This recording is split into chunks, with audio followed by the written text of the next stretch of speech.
Good morning, everybody. I'm Nicole at Bluebird Springs Farm, and I wanted to shoot a video this morning of our gardens. We had a tour this weekend with the Middle Tennessee Daylily Society, and a lot of our friends came to visit and see our farm, and a lot of our friends weren't able to make it. So I wanted to give a virtual tour for them and for our family that hasn't seen our farms yet. This is a new property for us, and we're building a house here, and it's almost done. We're about to move out here.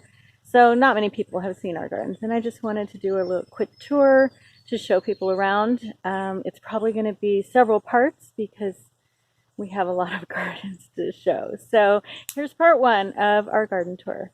So this is what we call the arbor bed. Not very creative name. This is the first garden you see when you walk onto our property. I'm hoping the road noise is not too loud. It's a little damp this morning, and when the road's wet, the road noise is kind of loud. So we're just going to walk around and take a look at some of the things growing. On the arbor there, I have a bittersweet vine, which gets a beautiful orange berry in the fall. It doesn't look like much right now, but hopefully this fall it'll have lots of beautiful orange berries. This is a daylily farm, so we have a lot of daylilies. I like to have other things too, but there's a lot of daylilies in here. This is one from one of our club members that he registered called Grace and Mercy. Lots of coneflowers and other plants for birds and butterflies and bees.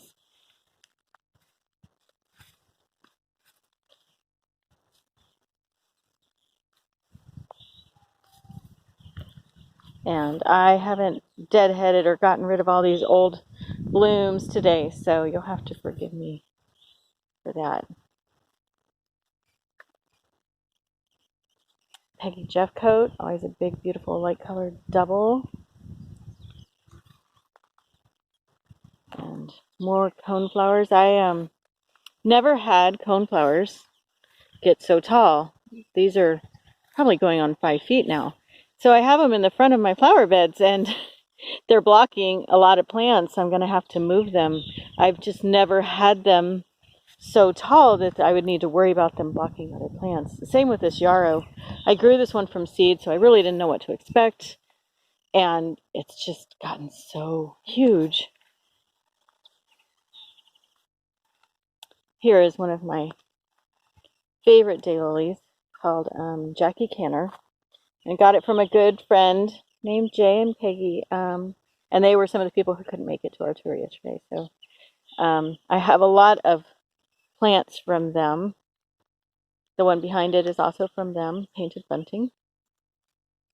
They shared a lot of plants over the years with club members, the Middle Tennessee Daylily Society, and they've also had to leave their gardens in the last year. So besides the plants they originally shared with us, they started just getting rid of everything. So they shared all their extra plants with people.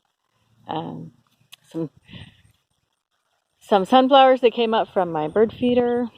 And this is Verbena bonariensis. It's one of my favorite pollinator plants. It has been blooming. So this is about the 3rd week of June. It's been blooming since mid-May. And it will continue to bloom if I cut off these blooms as they get used up. It will continue to bloom through frost. It's a beautiful plant. I usually like it more in the middle of a garden, but it planted itself there and I haven't moved it. It self-seeds, so there's more babies coming up. So if that's a problem for you, you might watch out for this plant. But very easy to pull up the extras. But the birds and butterflies, or not birds, and bees and butterflies love it.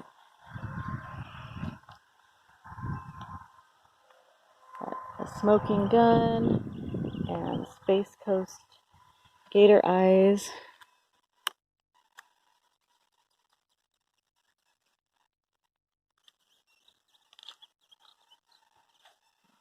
Carol Todd and double concerto, also from Jay and Peggy.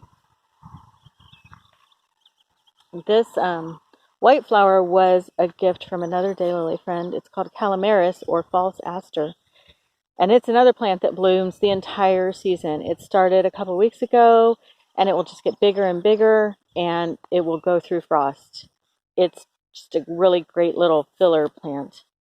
And next to it is a purple Veronica, and I love those also. The butterflies and bees, just love them. And I love the spiky texture of it. And if you deadhead those, if you get rid of the old blooms, they'll keep going throughout the entire season. And this is Gray Witch. And it's funny because 2 days ago, it was covered in blooms like this. And then yesterday for the garden tour, I had about 2 blooms on it. And then again today, it's covered in blooms. So you just never know. You can't predict how they're going to behave, especially if you're having people over. This is Lip Smack by Bob Selman.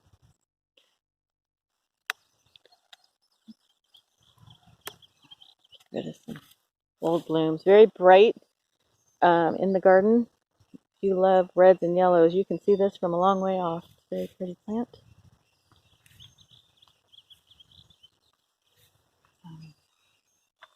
Nice daylily by Carol Emmerich back there. And some more yarrow that I grew from seed that didn't expect it to get this tall, but at least the tall daylilies in the back have managed to go over the top of it. And this spidery, twirly pink one is Memphis Insomniac, and another Carol Emmerich next to it called Broken Chains, and a very wet little bee trying to hide there. And this one here in front is one of my favorites called Echoes of Mercy. Another gift from another good daylily friend, Cheryl. And another Carol Emmerich, Let the Seas Resound. And behind it is Dances with Giraffes. And some of them, like Dances with Giraffes, it's pretty tall right there, but normally would be much taller. And we've had such a crazy spring that some of them are just not really reaching their full potential. They just did not get as tall as they should. And some of the tall ones are even blooming like down within a foot of the ground. So depending on the spring you have, you never quite know what to expect. Beautiful cone flowers. These also came from Jay and Peggy's house. And I just love them. I did not expect them to be this tall.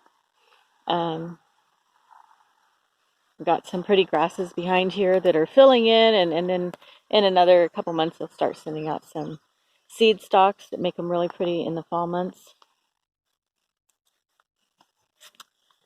Bella Lugosi.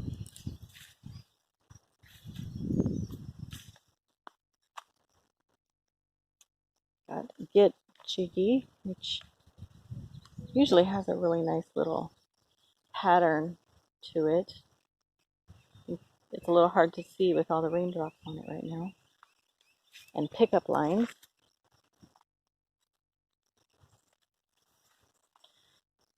Valley Watercolor. And behind it, Crossfire Hurricane.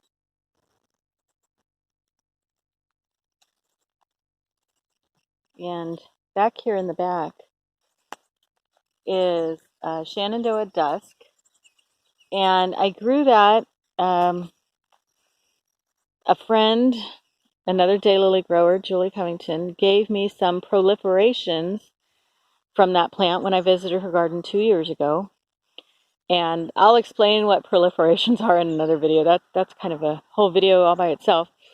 But I really wanted it because I love the form and the color, but also because it has the word Shenandoah in the name, and I love the Shenandoah Mountains. I grew up near there, and we went there a lot, and so I partly wanted it just for the name. And she had these proliferations, so I grew it from that. So I really appreciate her sharing it that way with me. I need to send her a pic of those. This is Mississippi Blues, and behind it, Lavender Laughter. Beautiful Lambertson daylily. And here in front, Mildred Mitchell. And this is another one hiding down there in the foliage on the wing, and I think it's usually taller. It's new to me, so I can't quite remember how tall it usually is. But I think it's supposed to be taller than that. This cute little double, just sweet little yellow blooms, kind of short. It should be short. That's why it's up here in the front. But I love that color yellow. And I believe that's Hidden Music by Subhana Ansari. I love her daylilies also, and I have quite a few from her, but they're not blooming this morning. And this little sweet daylily in the front, called Pugsley, also came from my friend Cheryl. My youngest daughter really likes minis, and so this is kind of her corner. People keep giving her minis, and there's not many blooming this morning. Here's another mini double called Dewy Sweet that someone gave her. But this is kind of a corner full of minis. That's her little corner of the garden. This back here is Blue Tattoo, another Bob Selman, and I just love it.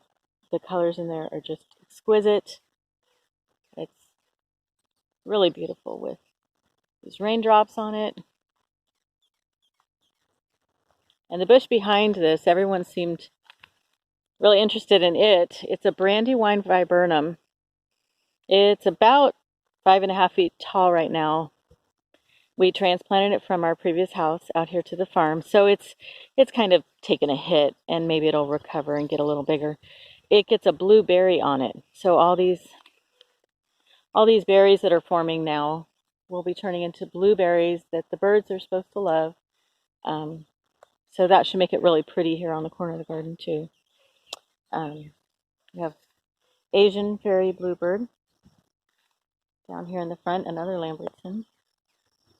And here's another Sapana, I'm sorry. This is Pillow Conversation. And I just love this one. It's just got a beautiful pattern in there. I hope you can see that on the camera. And the ruffly edge and the soft purpley pink color. I just think it's gorgeous daylily. This is a very popular daylily. Asheville White Winged Dove by Bob Selman. And it's really kind of took a little while to come into its own at my last garden, and I moved it out here and it has just exploded. So if you ever have a plant that doesn't seem happy where it's at, maybe just dig it up and give it a new home and see if maybe it just needed a change of scenery or a little change in the dirt or something, because it has really taken off now. This is Taus, and the little blue flower behind it is a Stokesia aster. And I love that as a companion plant with daylilies. I think it's gorgeous. Another gift from Jay and Peggy. And I have it everywhere. As we walk around the garden, you're going to see it everywhere. More coneflowers. Webster's Pink Wonder, a very popular daylily. It's huge. I can get my hand in there. That's a huge flower. Probably shouldn't be this close to the front of my garden because it's also tall. But sometimes I misplace things and they've got to be moved around.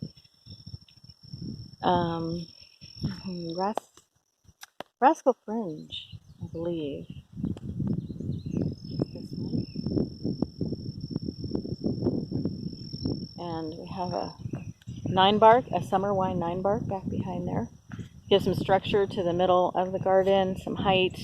I've got a fuchsia bee balm that's in there too, that's just started blooming here. So all that area in there is filled with that bee balm. And this is a hydrangea, and I always say the name wrong. It's strawberries and vanilla, or vanilla and strawberries. I'm always getting that wrong. It doesn't bloom till later in the season. So another big woody perennial along the middle that kind of gives some structure and to this bed. And then I have some grasses next to it and a red twig dogwood next to it. So I kind of create a little wall of woody perennials, tall bushes between the front and the back side of this bed. Daylilies are beautiful and I love them dearly, but they don't last forever, and I want something in the garden all season long. So those help give some structure and beauty to the garden even when daylilies aren't blooming.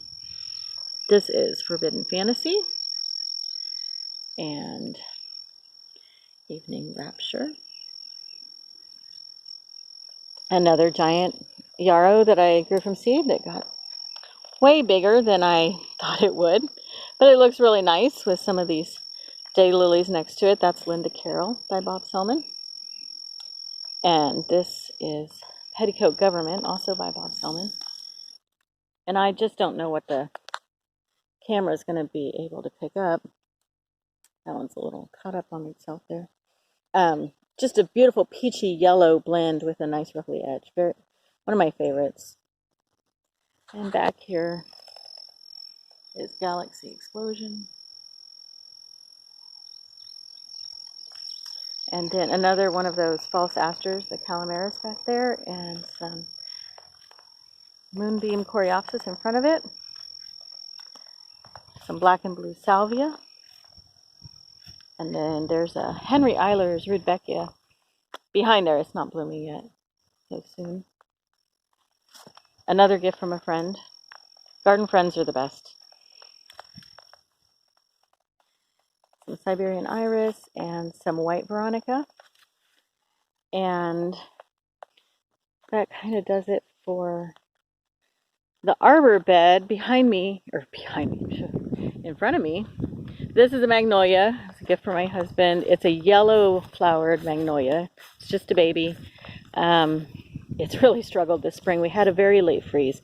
Normally our last frost date is April 15th, and we had a freeze out here on the farm on May 15th. So we wrapped it up and covered it, but it still got frosted, so it's struggling a little bit this year. And this is our shade garden. People really enjoyed this yesterday. On our farm, we do have trees. We have a lot of trees. If I pan around, see lots of huge trees, but they're all at the edge of the field. And the reason they're there is because this used to be a farm, and they grew hay and other crops. And the rocks were so dense along those areas where the trees still are that they couldn't clear the trees out, and it wasn't worth running a plow through there. So they just left the trees and the rocks in those areas. So I can't really have a garden out there because it's just too rocky. So the only way to have shade then, the rest of it's been clear cut, so the only way to have shade is to create some. And I had a lot of shade plants that I wanted to move from our previous house. So we ended up creating some shade here. This is just 4x4 poles and some shade cloth. And my hope is that this won't be a permanent solution, that it's just going to be a couple years, because in here I've planted half a dozen redbuds and about a dozen dogwood trees. And I'm hoping that they'll grow up and create the shade I want so that I can have a beautiful shade garden without having the structure here. But the structure allows me to have this for a little while. Lots of ferns and hostas under here. And then a path through the middle. And there's so many weeds. No matter what I do, right, I still have lots of weeds. So you're just going to have to overlook that. There's a little bush clematis called Stand By Me down there, just sending up another bloom. And my bird bath. I think that's a phantom hydrangea back behind there. And then some smaller things here at the beginning. Some mouse ears, hosta, little tiny things. Some painted daisies from Jay and Peggy. Some astilbe and hostas that I've moved from the previous yard. And an Annabelle hydrangea, another gift from a friend. And there's my red buds, and they've already grown so much that they're getting kind of caught up in the top of this. So we'll just have to see how long we can keep this up growing under the shade cloth. And there's one of our dogwoods. And I have some, I think that's hydrangea is Twist and Shout. And a Harmony hydrangea back there. Some variegated Solomon seal. Some Japanese painted ferns. and bleeding hearts. I will say I did not have much of a design going in my head when I started putting things out here. It was with moving all the plants from the house out here, sometimes it's just, let's just get things in the ground as fast as we can, and maybe we'll sort it out later. So here's a couple azaleas I moved from the house. They're the Highlights, I think that's the name of, or Northern Lights variety. Yellow azaleas. Got another one over there. They're not blooming, so they don't stand out a whole lot right now. But they're beautiful in the early spring. Some astilbes that aren't blooming right now. Some verbascum. It's a wildflower that grows here on the farm, and it planted itself in my shade garden. So we'll let it stay for a little while. I've been collecting some hellebores, and then also gotten a lot from my friends Jay and Peggy. But this one I bought. The Solomon seal is from Jay and Peggy, along with a lot of the native red columbine, which is all done blooming right now, but it was beautiful earlier in the spring. This is the other azalea. It's put on about 6 or 8 inches of new growth this year, so hopefully it'll get nice and big and be happy under here. Another dogwood. Praying hands hosta, about to bloom, and then another little mini hosta that I don't know the name of, some astilbe, and it's getting a little past prime. We had a lot of columbine in here in early spring, and hellebores. Trying to think what else has already been through here that's already done for the season. Then walk around here and see these. This is a gorgeous daylily. It's a little higher than my waist, so pretty tall. Pretty tall for a daylily. This is a seedling from Sandy Holmes that I got from her farm 2 years ago. Seems to love it here. And this is another seedling of hers. Gorgeous color, tall, big flowers, just beautiful.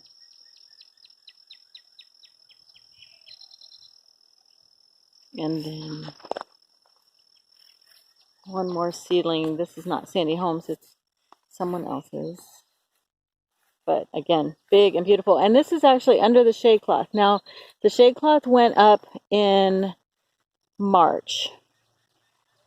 And at that point, these daylilies were dormant. So I don't think that, they're not living off of last year's sunshine or anything like that. They've totally grown and bloomed like this under the shade cloth.